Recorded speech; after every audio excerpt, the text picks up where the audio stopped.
Sehirli qumlar ölkəsi. Bir zamanlar yaxın şərqin isti səhralarında günəşin qızılı işıq saçdığı bir diyar var idi. Bu diyarın adı Sehirli Qumlar ölkəsi idi. Orada qum dənələri adi qumdan fərqli idi. Onlar gecələr zəif işıq saçır və əfsanəyə görə içlərində qədim bir sehr saxlayırdılar. Bu ölkədə İlyas adlı bir oğlan yaşayırdı. O, mehriban, cəsur və saf qəlbli idi. Kəndi çox sevirdi və hər zaman insanlara kömək eləməyə çalışırdı.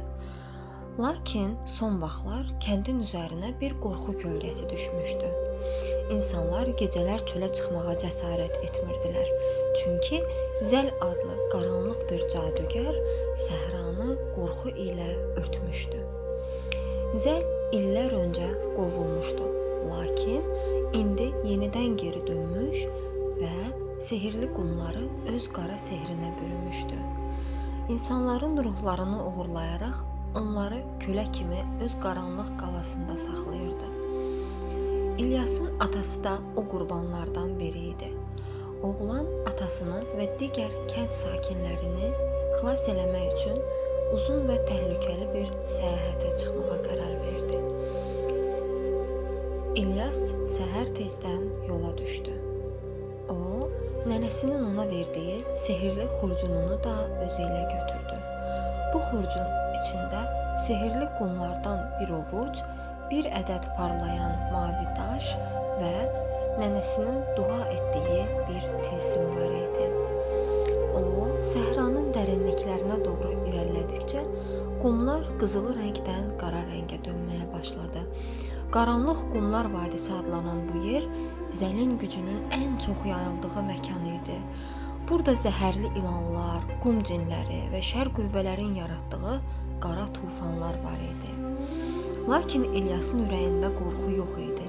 O, atasını və kəndini xilas eləməli idi. Bir müddət sonra o, Nur çeşməsi adlanan müqəddəs bir oazisə çatdı. Deyirdilər ki, bu çeşmənin suyundan içən hər kəsin qəlbi qorxudan azad olur və güclənir. O, çeşmədən su içdi və birdən ətraf işıqla doldu. Qarşısında yaşlı, ağ saqqallı, qızılı libas geyinmiş bir adam peyda oldu. Bu, hikmət keşikçisi idi. İlyas, sənin yolun çətindir, amma unutma, yalnız qəlbində işıq daşıyan biri Zəli məğlub eləyə bilər, dedi keşikçi və oğlana bir gümüş qılınc verdi. İlyas təşəkkür eləyib yoluna davam elədi. O, nəhayət Zəlin qaranlıq qalasına çatdı. Qala səhranın ortasında nəhəng qara qayalar arasında ucalırdı. Qapılarını qoruyan qum cinləri İlyası görüb onun yolunu kəsmək istədilər. Amma o, sehirli qumlardan bir ovuc alıb havaya səpdi. Qumlar parıldadı və cinlər yox oldular. İlyas qaranlıq dəhlizlərdən keçərək qalaya daxil oldu. O, atasını və digər kəndliləri zəncirlənmiş halda gördü. Lakin onların ruhları yox idi. Zəl onların ruhlarını sehirli bir aynanın içində saxlayırdı. Birdən qara bir duman içində Zəl peyda oldu. Axmaq oğlan, mənim gücümə qarşı durmaq istəyirsən? Deyə Zəl qışqırdı və qara ildırımlar səmaya qalxdı. Lakin İlyas qorxmadı. O, nənəsinin verdiyi tilsimi sıxdı və əlindəki gümüş qılıncı qaldırdı. Qılınc parıldadı və qaranlığı yavaş-yavaş yox etməyə başladı. Zəl qışqıraraq geri çəkildi. Amma birdən güclü bir qara külək qopdu və qılıncı əlindən vurub saldı. İlyas tez cibindən parlayan mavi daşı çıxartdı. Bu, Nur çeşməsinin daşı idi. Daş elə güclü işıq saçdı ki, Zəl qışqıraraq geri çəkildi. Onun bədəni qara tüstüyə çevrildi və yox oldu. Ayna parçalandı, ruhlar azad oldu və kəndlilər yavaş-yavaş özlərinə gəldilər. Atası İlyasa baxıb göz yaşları içində ona sarıldı. Oğlum, sən həqiqi bir qəhrəmansan.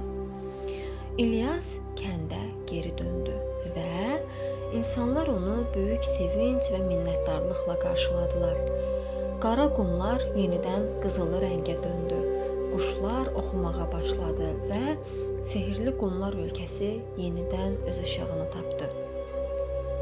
İlyas bu qələbədən sonra kəndin qoruyucusu oldu. Lakin o bilirdi ki, dünyada həmişə şər və xeyrin mübarizəsi davam edəcək.